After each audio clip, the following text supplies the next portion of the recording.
Os livros 1 e 2 de Samuel. São dois livros separados em nossas Bíblias modernas, mas essa divisão se deve simplesmente ao tamanho do pergaminho. Ele foi originalmente escrito como uma história coerente. Nesse vídeo, nós vamos abordar somente o livro 1 de Samuel. Depois que Israel foi resgatado da escravidão no Egito, eles fizeram um pacto com Deus no Monte Sinai e finalmente chegaram à Terra Prometida. E ali, Israel deveria ser fiel a Deus e obedecer aos mandamentos da aliança. Antes do livro de Samuel, os juízes mostraram como Israel falhou feio nessa tarefa. Foi um período de caos moral e mostrou a necessidade de Israel por líderes sábios e fiéis. O livro de Samuel fornece uma resposta para essa necessidade.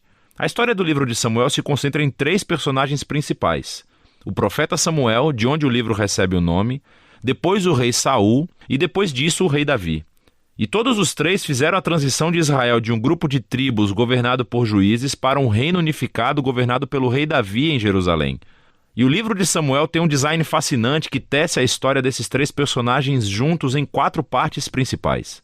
Samuel, o líder principal e profeta, na primeira seção do livro, também desempenha um papel fundamental na próxima seção, que é a história de Saul. E é narrado em 2 movimentos, a ascensão de Saul ao poder e depois os seus fracassos. A segunda parte é sobre a sua queda e a sua morte trágica. E o drama da morte de Saul é correspondido pela ascensão sensacional de Davi ao poder. E a história de Davi é contada em 2 movimentos. Primeiro, ele conta o seu sucesso, seguido por seu próprio trágico fracasso na lenta autodestruição da sua família e depois do seu reino. O livro conclui com um epílogo que reflete sobre toda a história.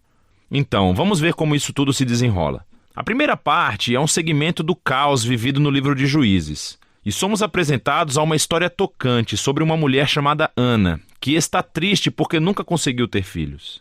E pela graça de Deus, ela finalmente tem um filho chamado Samuel.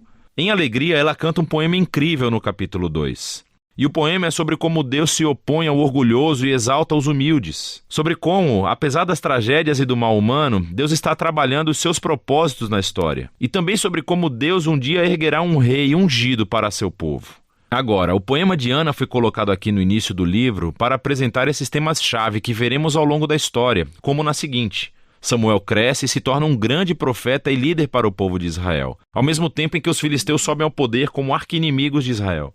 E nessa batalha crucial, os israelitas se tornam arrogantes, e em vez de orarem e pedirem ajuda a Deus, eles usam a Arca da Aliança como um troféu mágico que lhes concederá automaticamente a vitória na batalha. E assim, por causa de sua presunção arrogante, Deus permite que Israel perca a batalha e a arca é roubada. Então os filisteus pegam a arca e a colocam no templo do seu deus, Dagon. E então o Deus de Israel derrota os filisteus e o deus Dagon sem um exército, enviando pragas sobre o povo. Os filisteus não querem mais a arca e, obviamente, a enviam de volta para Israel. E a moral dessa pequena história parece ser isso: Deus não é o troféu de Israel, e ele se opõe ao orgulho entre os filisteus, mas também entre o seu próprio povo. Assim, Israel precisa permanecer humilde e obediente se quiser experimentar a bênção da aliança de Deus, o que inicia a próxima grande sessão. Os israelitas vêm a Samuel e dizem: Ei, queremos um rei como todos os outros povos. Vai encontrar um para nós. E Samuel, que está irritado, vai consultar Deus. E Deus diz: sim, todos os seus motivos estão errados, mas se há um rei que eles querem, então dê-lhes um. E assim somos apresentados a Saul. Saul é uma figura trágica porque ele começa cheio de promessas. Ele é alto, ele é bonito,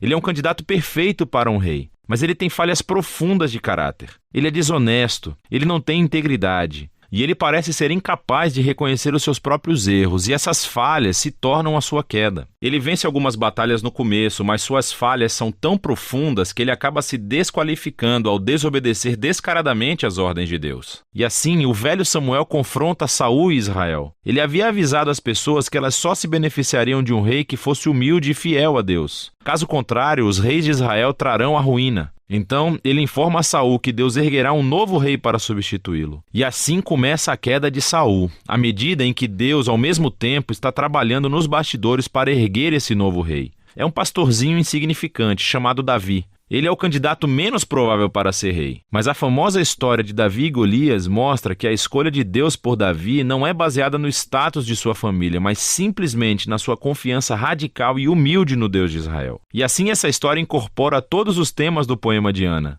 O orgulhoso Saul e Golias são humilhados, enquanto o humilde Davi é exaltado. A partir daqui, vemos Saul perder-se lentamente na loucura enquanto Davi sobe ao poder. Então Davi começa a trabalhar para Saul como general. E ele ganha todas as batalhas e também ganha toda a fama. Assim, Saul fica com inveja e começa a perseguir Davi, caçando-o e tentando matá-lo. Davi não fez nada de errado, portanto ele simplesmente foge e espera no deserto. E aqui vemos o verdadeiro caráter de Davi. Ele tem múltiplas oportunidades para matar Saul, mas não o mata. Ele simplesmente confia que, apesar do mal de Saul, Deus erguerá um rei para o seu povo. O que é interessante também é que muitos dos poemas de Davi que você encontra no livro dos Salmos estão ligados a esse período da sua vida, e todos expressam a mesma atitude de confiança.